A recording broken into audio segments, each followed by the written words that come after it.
refuse to not be first. Do we do enough? Well, I never shut up about it. It must have been about 16, 17. We nicked their guilt rings. Right, the bouncer's guilt ring. This is no good for me. That's the reality. If you want the honest truth, and I see it every day. Andrew McCART, IFL TV, proudly sponsored by Everlast. I'm here with I dare to say it, the future WBA super lightweight world champion Ohara Davies. Well, here in beautiful Dubai, beautiful skyline behind you. I mean, how are you feeling? I feel good, to be honest. I've been in Dubai for probably 4 or 5 days now, and since I received this news that I'm the mandatory challenger for the world title, all that's on my mind is just getting back home and just getting to work, grafting, putting my body through the worst intense camp I've ever had to make sure I get the victory. That's what's on my mind right now, and I can't wait to get back to England. Well, the news that you're talking about is Romero and Barroso are fighting for the vacant WBA 140-pound title. It's on Saturday night while we're out here in Dubai. You'll probably be watching it, I believe. We spoke about it. It's on probably about 9 AM in the morning here in Dubai, Sunday morning, so no doubt you'll have a keen eye on that. But the news is that the winner of that fight has to fight you within 120 days, all being no cuts and no whatnot. Yeah, so that's the news you're talking about. So come by the summertime, you could be a world champion. How does that make you feel? I feel very good about that. You know, I feel very good, but then again, I don't feel that good because I haven't won the fight yet. And I'm not going to feel good until the fight's come and gone and I've won. You know, I don't try to get a bit too big-headed and plan the future and all that stuff. This is what I've done before. I fought Taylor. You know, I had my whole boxing career planned. I'm going to knock out this bum, do this, do that, and then this is going to happen, get the world title shot. And everything that I planned in my head never came to pass. And now I've just learned, don't get excited about anything. Stay level-headed. Don't celebrate because I've got the world title shot. That don't mean nothing. It only means something when I win the world title. That's when I can finally say, you know what, I've achieved it. Becoming a challenger for a world title is not my goal. Becoming the world champion is my goal. We spoke about it a little bit. Well, I mentioned it to you that boxing's a funny old sport because before the Josh Taylor fight, you were knocking everybody out. There was big things said about Ohara Davies, future world champion, but then obviously the loss against Josh Taylor. But you stayed in the wagon. People are still thinking that a loss is a loss. It doesn't matter. You'll still become world champion. And obviously the Jack Catterall loss. And then you sort of like, for lack of a better word, you sort of like disappeared. Or people forgot about Ohara Davies for a little while.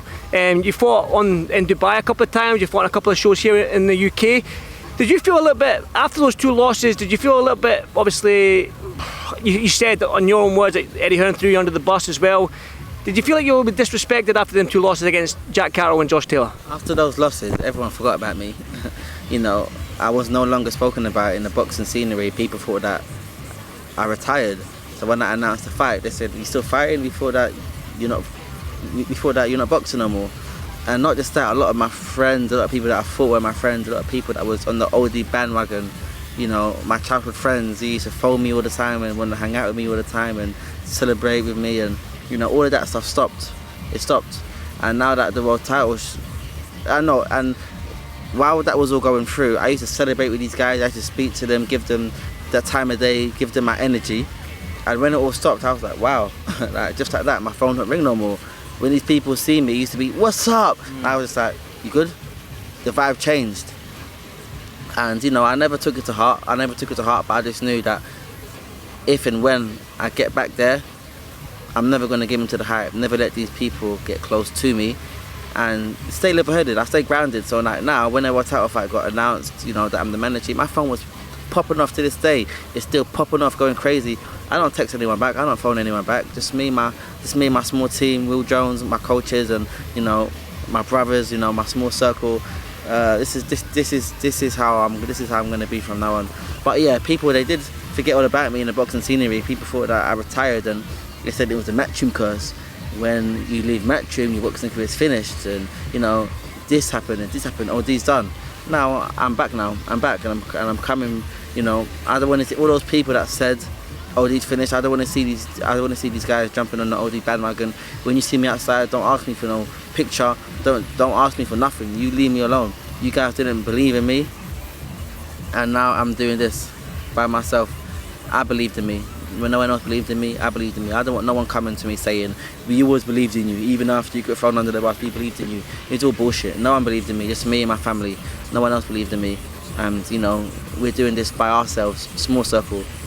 This is Team OD, about 7 or 8 of us. No one else. Well, can I ask you, obviously, after them 2 losses that I mentioned, and obviously falling by the wayside a little bit, and you mentioned yourself there that you were forgotten about, do you feel in your heart of hearts, or in an honest answer, in your heart of hearts, did you ever feel like this world title shot would ever come? I don't know. To be honest, I don't know. I don't know. I got to a point where I was so inactive, you know, so much politics in boxing. I was so inactive, you know.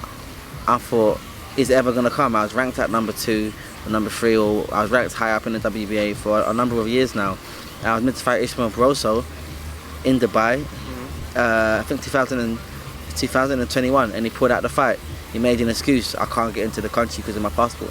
Just say that you didn't have a good camp and you don't want to fight. You ain't got to lie about the passport.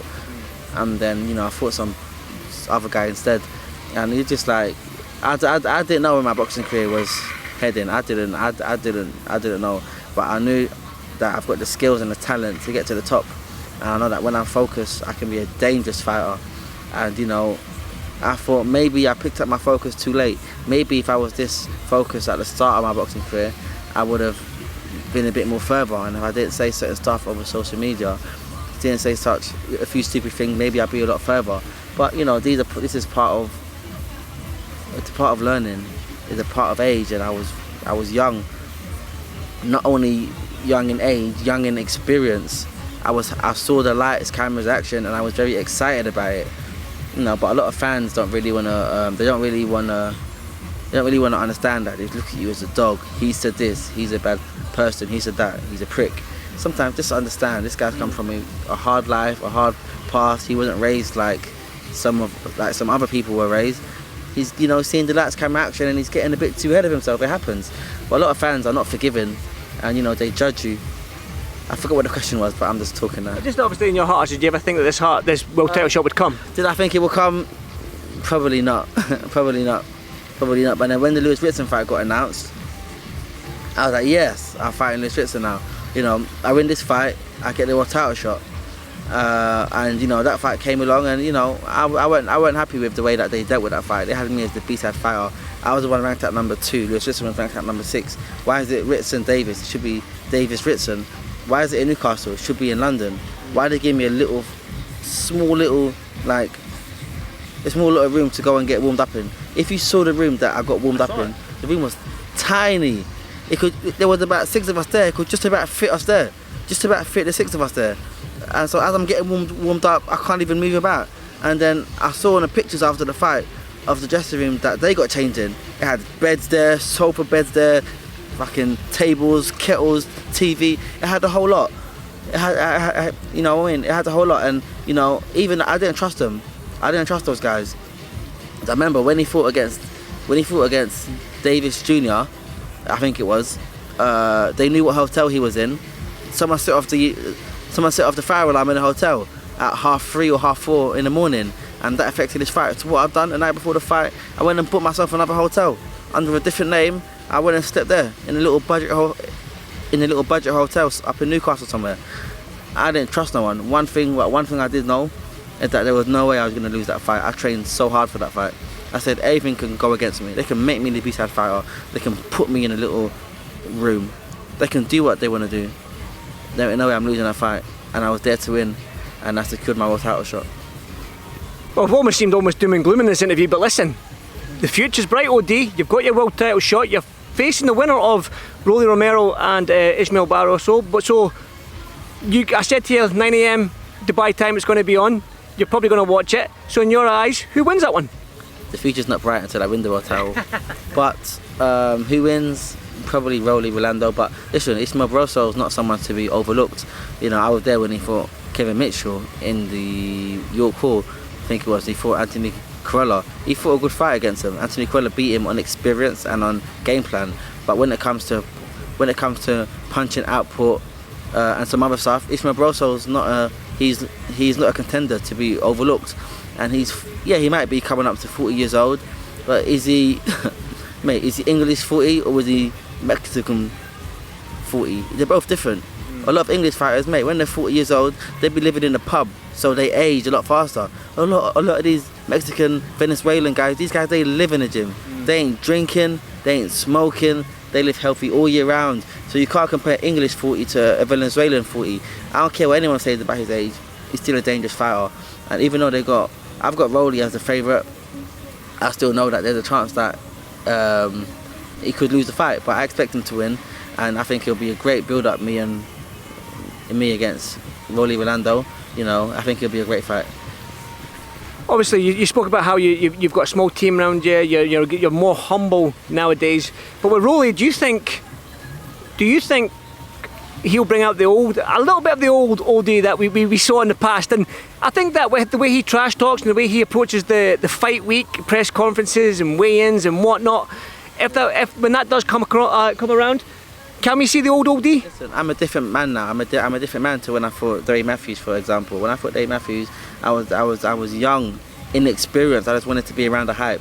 That's not me no more. You know, there might be a bit of trash talk, but it's never going to be to the extent and the level of disrespect that I used to have. I don't care what this guy says about me outside the ring in a conference. He said this, big wow. Like, come on, the fight happens in the ring. It don't matter what he says about me, or I might be able to win that war of words, but it's about winning in the ring. And this is the mindset I've got now. You know, if he can have a conference, he can say what he wants to say. I know I'm working fucking hard, and when we get in that ring, he'll pay for everything he says about me. Because when I get in that ring, it ain't gonna be no joke now.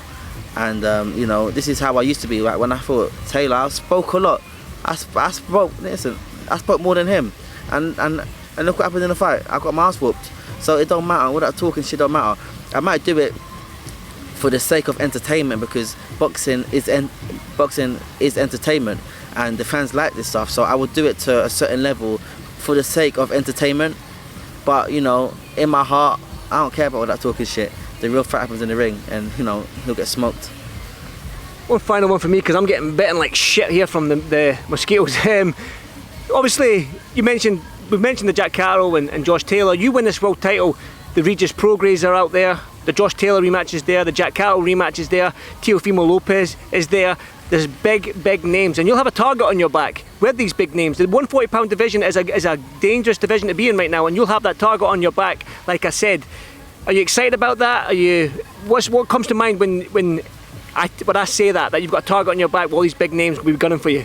I'm not excited about that, to be honest, because I can't look beyond this fight. If I don't win this fight, there is no Taylor rematch, Cataway rematch, Prograis, the big money fights. These fights don't happen.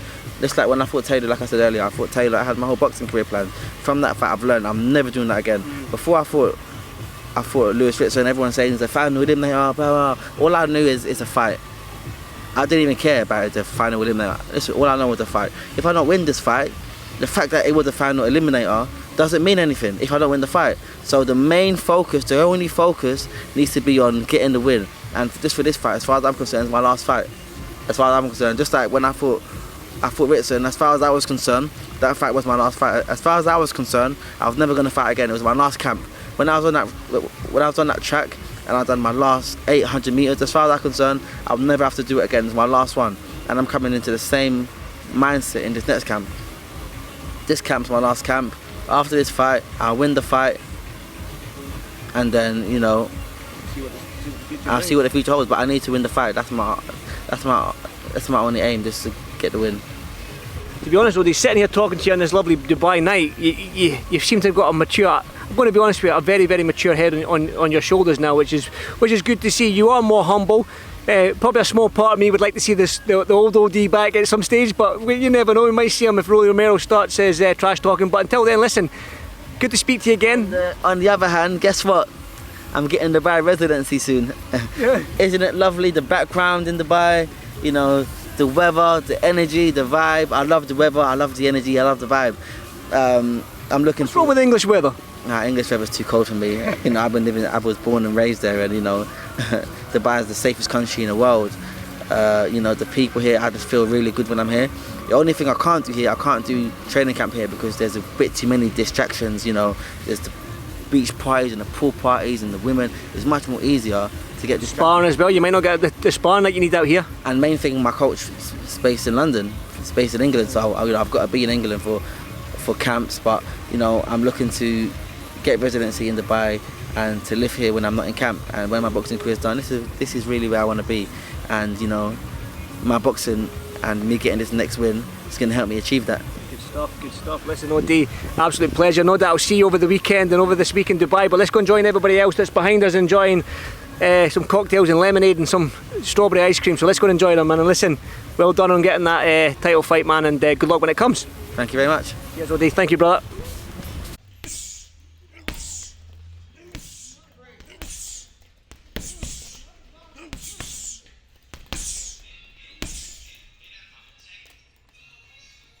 I refuse to not be first.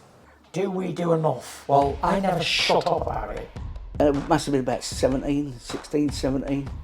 We nicked their guilt rings. Right, the bouncer's guilt ring. This is no good for me. That's the reality. If you want the honest truth, and I see it every day,